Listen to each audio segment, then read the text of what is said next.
Some shows don't need a celebrity narrator to introduce the show, but this show does.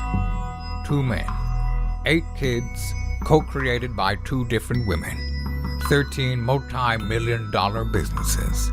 Ladies and gentlemen, welcome to the Thrive Time Show.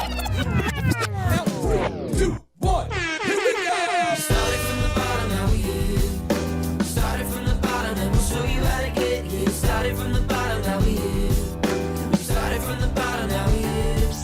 Started from the bottom, now we here. Yes, yes, yes, and yes. Thrive Nation, on today's show, we are having a blasty blast, and we are celebrating the success of a member of the Thrive Nation based in Alabama. Now, Eric Chupp on the show. We also have Dr. Breck. Oh. Also a doctor. Also a doctor. Not based in Alabama, based here in Oklahoma. True. Sir, Dr. Breck, how are you? I'm doing great, Clay. How are you doing? I am doing very, very well this morning. I'm very, very excited about life. And, Chupp, I would like for you to share how we start each and every coaches meeting in the morning. So that way the members of the Thrive Nation at large who are not in those morning meetings can know how we start our meetings. Well, we start them off with big wins. We like to celebrate big wins for our clients. If somebody hit a big milestone or hit one of their big goals or had a record month or year, then we want to let the whole team know about it and celebrate together. And if you had to describe the make and model of the clients that do well and that grow, the clients that once shown the path actually walk down the path, Absolutely. How would you describe the character type, the personality type of our clients that experience the most wins? Well, luckily, we already do this, and they're called diligent doers. And what happens with diligent doers is they are proactive with their time. They show up early.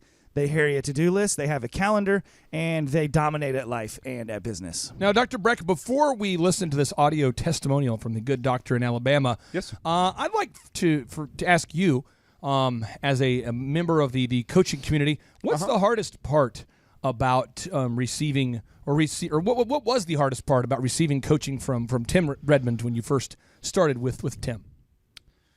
I think for me, the hardest part might have been some of the time management, figuring out what the priorities were as far as what really needed my attention versus, the important things versus the urgent things.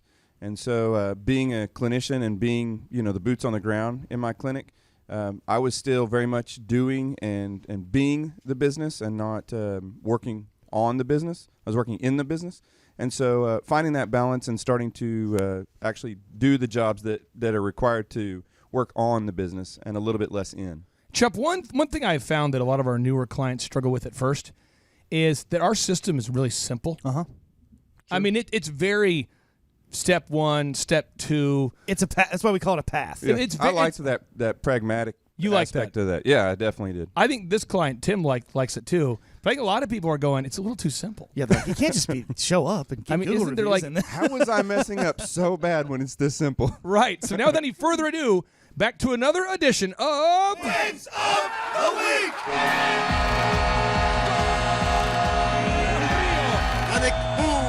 Doing the bull dance, feeling the flow. Working. Yes. We're excited to have you back on the phone, Mr. Timothy. Hey, thanks, Marshall. How's it going? It's going well. I'm going to tee it up. I'll ask you some